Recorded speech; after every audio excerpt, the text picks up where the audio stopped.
As the winter meetings heat up, the Astros are hunting starting pitching, and a new name is climbing the boards.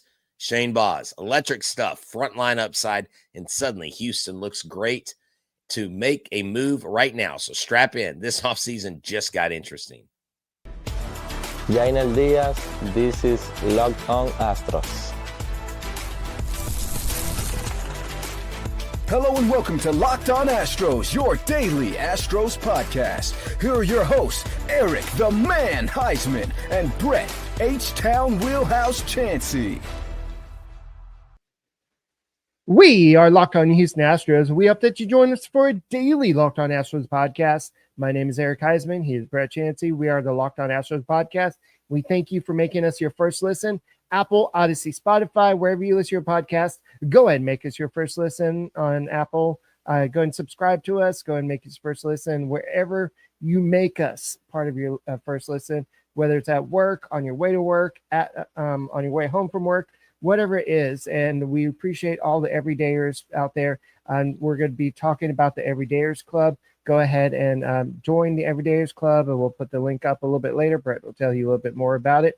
But we couldn't have got here without the Everydayers. So go ahead and join the community and go ahead and have a conversation through the Discord, the subtext. There's just so many different opportunities throughout that are available to you that are not available just throughout the podcast. But today's episode is brought to you by FanDuel. If you want to be right in the middle of the action this season, visit FanDuel.com and place your NFL live bets all season long. And we're going to be talking in this episode. The winter meetings have officially started. And that means that you got a lot of rumors. You got all the agents, all the reporters, all the GMs, all the manager, all in one place. Some players are out there. And so, there's going to be a lot of different things circulating. And so right now, Shane Baz is going to be one of the biggest names that you're going to be hearing that's linked to the Houston Astros. Is he likely going to be traded to Houston? Who knows? But we think that this is the type of player that the Astros are going to be targeting. Dana Brown and Joe Espada give us the updates on injuries, playing time, and also a medical update and the return to play update as well. We'll talk about that a little bit later. And Jeff Kent made it to the Hall of Fame. Who did not make to the Hall of Fame? We'll go and talk about this on tonight's Locked On Astros podcast. Yeah, that's right. And with the winter meetings, it's all about speculation, Eric. It's all about who they are talking to. And apparently the Astros have phoned in about a lot of options. And Shane Baz being one of them. I know that the reports say, it's funny, like Rome reported it, then he's like, but a deal isn't close and it's unlikely. But what you want to do is you want to look at what he did. 166.1 innings, a 10-12 record, a 4.87 ERA, and 176 strikeouts. That's definitely a serviceable starter. Now, this is also a local kid, Eric. He's from Houston. He went to Concordia Lutheran up in the Tomball area, so he is a Houston kid. So we'd be bringing back home one of Houston's own. So that's kind of a cool storyline. We do know that their priority is pitching. And Eric, if they're looking to go via trade, then this is the type of pitcher that maybe a Jake Myers can bring you back. I know you and I have discussed other pitchers other than Cole Reagans with the Royals, like Bubic, who is the other one that we talked about, the third pitcher, and his name Colby Rasmus. Who? No, not. Did you say Colby Rasmus from the night? Wow, you had a long day, sir. No, who? Yes, is I that? have. I've been up since 4:30, so yes, I'm a little tired. Who was that third pitcher we talked about from the Royals, and his name? Oh, Seth Lugo. Yeah. Sorry. Yeah. So the Lugos, the Bubics, maybe the Baz. I mean, he might be someone that the Astros go after. And again, not that there's a lot of, fire there or action there, but where there's smoke, there may be fire. And this may be someone that's right up their alley.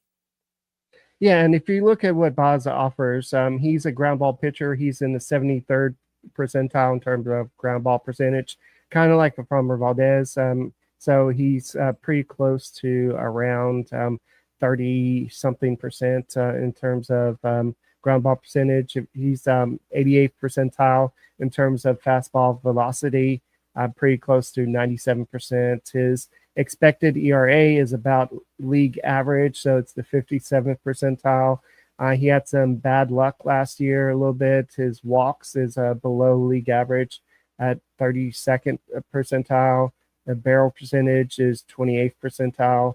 So he was up a little bit last year with hard hit percentages at 59th percentile. So he kind of had some issues last year, but his ERA has never been super great. But I think if the Astros continue their ways of fixing pitchers, I think Shane Baz would be a good project for the Houston Astros. And the question is, how much would it cost? It's not going to be a matter of Jake Myers. Hey, here's Jake Myers for Baz. You're going to have to give up something else. And there's, like you did mention, there's nothing close, but the two sides have met. And there's been some speculation that they have a framework of a deal laid out, but we don't know how close they are. They're probably not going to trade him, but this is the type of player that the Astros are looking for. They're looking for somebody that's controllable. Baz is under team control for the next 2 seasons. He's a free agent in 2029. He's due to make about $3.1 million this next year. So this is exactly the type of player that the Astros would be looking for. Actually, I take that back. He's got 3 years of yeah. I was about to say he's got 3 years of control. He's 26 years old, and I think he's got a high upside. He's got potential to take on one of your either number 2 or number 3 position. But look, the Astros are going to have to go there at some point. And I know there are a lot of comments on those in our chat of people that are watching us live saying, well, here we go, bargain bin shopping. Are we going to go and try to get a discount? It's just one of those things.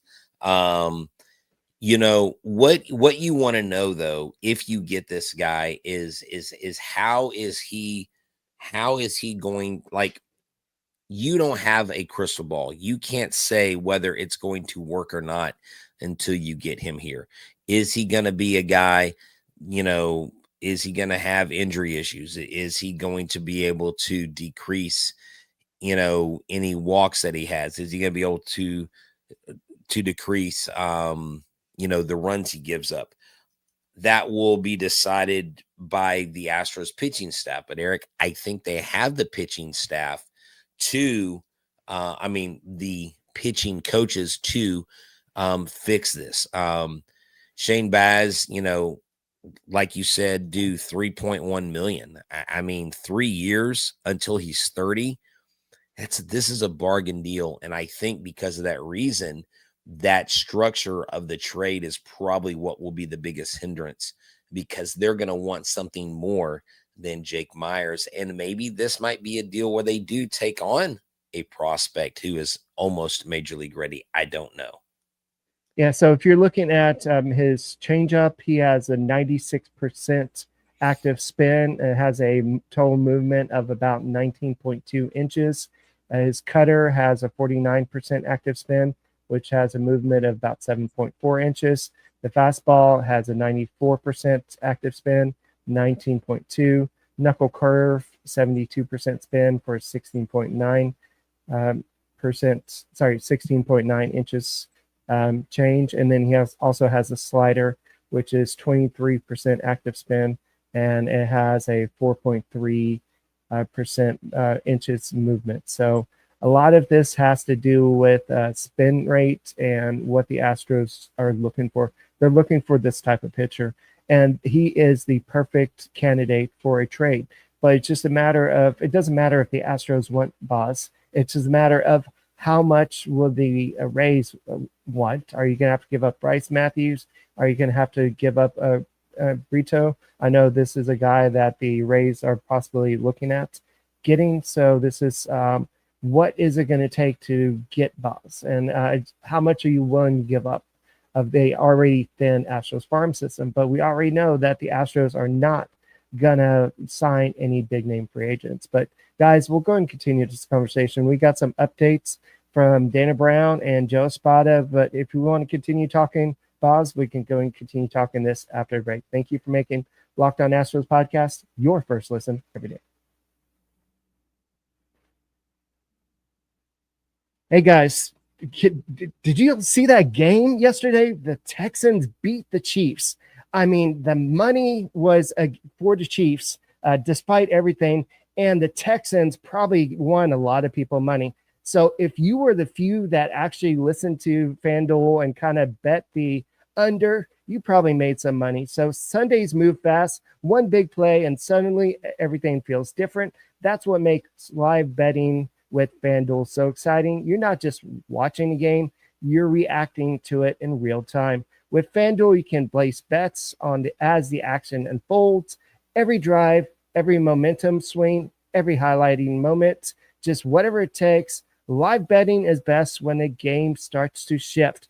I know the Chiefs almost made that little comeback there, but the Texans defense, it locked it down and got everything settled. Live spreads and money lines adjust instantly. Players props update as guys heat up. You can bet next touchdown scores, whatever you want to do. So if you want to be right in the middle of the action this season, visit FanDuel.com and place your NFL live bets all season long. FanDuel, the game moves fast, and so can you. Hey, I want to thank y'all for making the Locked On Astros your first listen every day, and thank you for making the Locked On Network the #1 sports podcast network. You already love your team every day. Now take it up a level and go ad-free. Join the Everydayer Club today and get Locked On Astros with no interruptions, members-only Discord access, and more, all just for $5 a month or $50 a year. Go to lockedonastros.supercast.com or check the link in the show notes to learn more. We want to thank you so much. And if you are a true diehard Astros fan, the Everydayer All Access tier is built for you. You'll get one-on-one text access with myself and Eric, all access episodes, an exclusive newsletter, and a 15% discount on the Locked On merch store. So head to lockedonastros.com.supercast.com to join the Everydayer Club and unlock all access. You can also find the link in the show notes. Thank you for making us your first listen. We appreciate all the Everydayers, and go ahead and join the club, and we'll go ahead and watch games with you, whether it's through the subtext or if it's through Discord. We can make you become part of the conversation. That's the best thing about this. So go ahead and get the inside access that you haven't gotten before. So we're going to go ahead and talk a little bit more about Baz a little bit later, but let's go and talk about some winter meetings updates. I know that this is kind of exciting when the GM and the manager kind of talk about things and say, this is the state of the Astros right now. And I'm not going to name this website, but I thought it was hilarious. They're like, did you see the subtle hint about Isaac Paredes and how they said that he should be ready to go by spring training? That means the Astros are keeping Isaac Paredes. No, they're just giving an update. Stop reading too much into it. Yes, they are keeping Paredes, but you don't have to write a whole article about that. It's just what they do. They give updates at the winter meetings. Hey, well, I'm a GM. That's what you do at the winter meetings. Just saying. Yeah, exactly. But I think there were some significant things that they did talk about. Joe Espada did talk about guys like Yordan Alvarez.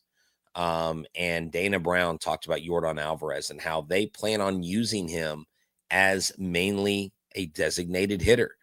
That because of his health. The defensive positioning of Jose Altuve, his defensive future, is yet to be determined. So there were some key things that they talked about that I think are significant going into the 2026 season. I do like the fact that they did say that Paredes will be full go. We'll be ready to rock and roll once opening day gets here. I was kind of disappointed they didn't mention bringing in Yuli Gurriel for a spring training tryout. I'm joking. I saw today that he's going to try to revamp his career at 41 years old and try to get on with the team. Good for Yuli Gurriel. We could stand some La Pina back in baseball. But with this talk about Yordan Alvarez not playing left field a whole lot and mainly playing DH, you hope that his run production increases, and you hope that he doesn't have this chasm between the batting average and results and the OPS and everything when he's in the field versus when he's just DHing, Eric. And that's my only concern there. I do understand, and I do know that Yordan Alvarez, his health is top priority for this team. But I thought that was pretty interesting that they came out, and that was one of the things that they did say. Yordan, he's basically going to be our DH. Altuve did have the minor offseason foot procedure, but Dana Brown did say that he's back to workouts. He should be good. I mentioned, Isaac Paredes and Alvarez should be full go for spring training, and the Astros should be entering spring training healthier than expected. So I don't think that injuries are going to linger into next year, but we never know what can happen. So we'll see what happens. But the Astros also, while we're speaking of injuries, the Astros promoted Eric Velazquez to the head athletic trainer. So he's somebody that worked with the head athletic trainer last year. So now he's going to be the head honcho. So now I've loved all the messages, not messages, but all the stuff on X I've seen all day. You saw last year how not to do things. Now let's do it the correct way. And I know Dana Brown said that they went ahead and evaluated the return to play procedures, and they did a full audit of it. He didn't really elaborate on what they found and what they're going to do about it, but I'm sure they have some idea about, hey, this ain't working. We got to have a better return to play procedure. And this is something that James Click suggested before he got fired. And so this is something that has cost the Astros on many occasions, whether it's a pitcher coming back too soon or a hitter coming back too soon, whatever it is. But they've got to fix this. And if Velazquez is that guy who's going to get that done, sure. Yeah, definitely. And you never know until things happen. And I'm pretty sure he's under pretty specific orders of what to do, what not to do, what the expectations are. I mean, 2 seasons in a row with just a injury-riddled lineup. Surely the law of averages is in the Astros' favor. You know, Eric, another thing that we've talked that was talked about today by both Joe Espada and Dana Brown is their lavishing of compliments towards Zach Cole. Okay. Mm-hmm. Dana Brown said that he's one of the exciting ones to watch this spring, to see if that month of service time has really prepared him for another year at the big league level. Brown said, we'll definitely have our eyes on him, and we're excited about his future. You know, they like young players. Joe Espada loves giving young players playing time. And so him and Melton will definitely have an opportunity to have it show for them. If Jake Myers is traded, because you're going to have Altuve in the outfield. I know that they haven't really specified how much playing time or who's playing where. If Altuve is going to be playing a lot of second base, I mean, if Alvarez is going to be playing majority at DH, but then where are you going to put Paredes? That's the problem. There's just some disconnect here. Like, I would think that, hey, you have a DH spot, you can put Paredes there. But if Alvarez is going to play majority at the DH spot, then where you can put Paredes?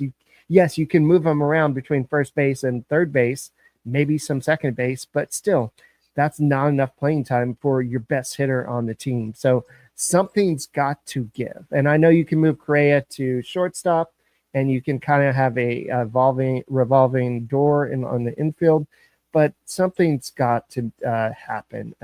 There's a logjam on the infield. And I don't know if it's going to be a trade, but we'll have to go and continue this conversation. But before we do, Dana Brown did something that we've been talking about signing a player with a qualifying offer attached.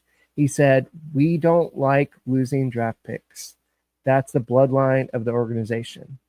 If we have to, we will, but we don't like doing it. And so this is why the Astros have not gone after the top pitchers out there. So just keep that in mind while you're thinking about Michael King and players like that. And guys, next we'll go and talk about somebody that made it to the Hall of Fame. It wasn't Roger Clemens, and unfortunately, he's not going to be going to Hall of Fame anytime soon. So thank you for making the Locked On Astros podcast your first listen every day. Hey, y'all. Thank y'all for tuning in. This is H-Town Wheelhouse for our guys at Game Time. Let me tell you about Game Time. The World Cup is coming to North America. That's right. The first time since 1994. I was a freshman in college. And with 48 teams, the first time ever, it's going to be massive. But let's be honest, getting tickets is usually the hardest part. And with teams like the Netherlands, like Germany, like Portugal, and Cristiano Ronaldo, you need to get the Game Time app. Finally giving fans a real advantage when it comes to seeing the best of the best. With Game Time, you can track price drops in real time, get alerts when great seats open, and buy tickets the moment they hit the app. It puts the power back in your hands, and that makes going to the World Cup realistic instead of impossible. That's right. Just pull up the app. The layout makes it so simple. You'll see every seat view from the Game Changer. From the Game Time app. It is a game changer. Prices include fees up front. There's no hidden cost. You don't get surprised as you're leaving the door with your wallet in hand. That's right. Take the guesswork out of buying World Cup tickets at every match, concert, or event with Game Time. Download the Game Time app, create an account, and use the code LOCKEDONMLB for $20 off your first purchase. That's right. Make sure you go to the pitch and make a pitch for the best ticket place in town.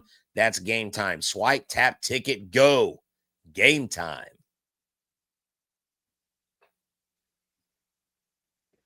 Hey guys, thank you for making Locked On Astros podcast your first listen every day. Whether it's on YouTube, go and subscribe to us. Go and make us first listen. Apple, Odyssey, Spotify, wherever you listen to your podcast, go and check us out. And we want to know if we made your Spotify most listened to list in 2025. Are you truly an everydayer? If you're truly everydayer, you could get your first month of the Everydayer Club for free. All you have to do is just take a picture of the fact that we made your top 3 or top 5 list, and make your top list on Spotify. You show Locked On Astros as your number one listen. I think you go and tag Locked On Podcast, and they'll go ahead and send you a promo code for your first month for free for the Everydayers Club. So guys, we appreciate all the everydayers that have, especially those of y'all that have been here since day one, since I had 15 but 15 people listening to each podcast. This was way back in 2019. We've come a long way. So thank you all the everydayers that have made us your first listen every day. But right now, sometimes you have to patiently wait for good things to happen. That's what happened to Roger Clemens. Wait, sorry, it did not happen to Roger Clemens, unfortunately. One of the best pitchers in the game, somebody that has proven success with the Cy Youngs, with the MVP. I believe he got an MVP, but he just has all this like resume.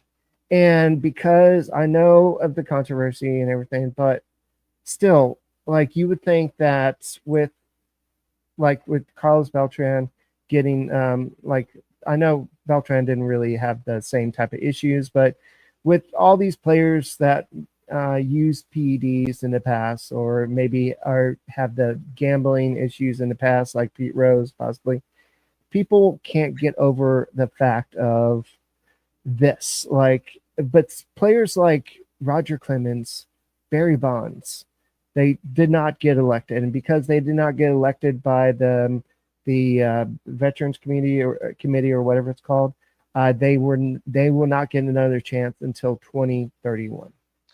Okay, so let's address the 800-pound elephant in the room. The fact that Roger Clemens literally tested positive with his DNA of using steroids. That's why he's not in there. Balco and everything. That's why Barry Bonds. Now, Barry Bonds, probably one of the best hitters of all time, if not the best hitter of all time. But wouldn't he be the best hitter? He was the best hitter before all this. And Clemens was the best, good pitcher before. Well, look. Here's the deal. And this is a stance that I've always had. A lot of these guys were using, and this isn't about steroids, this whole show. But a lot of these guys were using steroids when it was not against league rules. It may have been against the law, which was a whole different discussion. Right. But it was against league rules. The league had no problems with it. I know for a fact that they were handing out steroids in the minor leagues. I had friends in the minor leagues at the time, and I know for a fact that they were popping them like Tic Tacs, okay? But you never concentrate on the guy that hit 180 and 3 home runs with steroids. You still have to be able to hit the ball far. But look, Roger Clemens, Barry Bonds, at this point, probably will never get in. Their next candidacy, they're not eligible for 2030 or 2032 on the contemporary ballot. Gary Sheffield, excellent player, not eligible. Donnie Baseball, Dale Murphy, it sucks that they're not in. Those guys should be in. But hey, get this. Jeff Kent, one of 4 now Astros from the 2003 Houston Astros team on that roster, 4 of them Hall of Famers. Biggio, Bagwell, Wagner, now Jeff Kent. Now, Jeff Kent's not going in, obviously, as an Astro, but that was a pretty good team back then, back in 03. I pulled up some of the, I pulled up the roster. Do you know, besides Brad Ausmus, do you know who one of the other 2 catchers were in 03? Eric, do you remember these guys? Mitch Molesky, or no, that's 2000. No, Mitch Molesky's good. No, it wasn't. No, Sid Bream was the first baseman. I'll give you a hint. One of the catchers' last name started with the letter Z. Do you remember Greg Zahn? Zahn, Raul Chavez, and there was one announcer that was on this team as an infielder for the Houston Astros. Jeff Blum, very good. Adam Everett, some say one of the best defensive shortstops that we've had. Morgan Ensberg was on that team, right? Morgan Ensberg was, yes, he was on Mike this Lamb? team. And actually, Mitch Molesky was on this team. Mike Lamb was not on this team. You had Orlando Merced. You had Kirk Saarloos, Eric's favorite pitcher. Roy Oswalt. Greg Maddux. Right. Roy Oswalt, Pete Monroe. I mean, look, this goes back, right? Brad Lidge, Scott Linebrink, Octavio Dotel, Bruce Chin. Look, this team, 4 Hall of Famers on it. That's really cool. So Jeff Kent, whether people think you deserve it or not, you're in. So nobody can argue. Once you're in, it doesn't matter what people say, you're in. And so I think that's great. He will go in as a San Francisco Giant, I believe, because that is really where he did most of his damage. And there are a lot of people who say he's kind of on the bubble, but you know what? He's in, so you can't really argue it now. He had the most home runs ever as a primary second baseman with 377. He was a 2000 NL MVP, 5-time All-Star.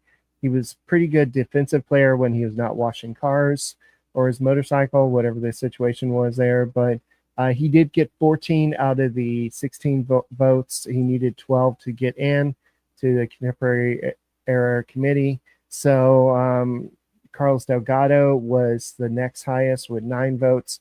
Don Mattingly and Dale Murphy each received 6 votes. They're still eligible. But Barry Bonds, Roger Clemens, Gary Sheffield, Fernando Valenzuela all got fewer than 5. That means they would not be considered again till 2031. Right. So get this. So Valenzuela, I believe, had 102 or 105 complete games. Yeah. That was unreal. Like that dude, I think if his career would have been longer, I think that's a knock on a lot of guys. Like they don't have enough. I mean, there's a lot of people that think Lance Berkman should be in the Hall of Fame. Roy Oswalt. I mean, Roy Oswalt had a hell of a career. Astros Hall of Fame for sure, but yeah, exactly. Well, no, I'm just saying. I mean, I'm just saying these are names that people bring up that are kind of like on that bubble. And when I talk about this with other players, with former players, they say, "Look, that's why it's like the best of the best." And there are a lot of guys that are on the ballot this year that I'm like, I don't think they're Hall of Fame material, but they get their shot. yeah, so we'll see what happens in the future in terms of the actual Hall of Fame vote this year. That won't be until January. But congratulations, Jeff Kent. I know that Biggio moved to the outfield so he could play second base for Houston Astros for 2 seasons. And so that's how it ties into the Locked On Astros podcast. But guys, we appreciate that you all tie into the Locked On Astros podcast and you make us your first listen every day, whether it's on YouTube. Go and subscribe to us. Go and make us first listen on Apple, Odyssey, Spotify, wherever you listen to your podcast. Go and check us out. And Brett, go and tell them one more time about the Everydayer Club. Yeah, definitely. The Everydayer Club is here for you. And if you are into Locked On Astros and the Astros every single day, you've got to get the latest episodes. And you can get them, not only can you get them every day, but you can get them every day ad-free. If Locked On Astros made your Spotify Rats, prove it on social to secure a free month of our brand new Everydayer Club. Just tag our national Locked On Podcast Network account on any social media platform, and we'll drop you a code. Be one of the first to join the Everydayer Club to get your favorite show ad-free and exclusive access to members-only Discord channel. For those of you on video, we send you to the first ever 24/7 national Locked On Podcast Network YouTube channel. On audio, make sure you make your second listen Locked On MLB. Guys, thank you for making us your first listen, and we will see you tomorrow. And Brett, what do we always say? Go Stros.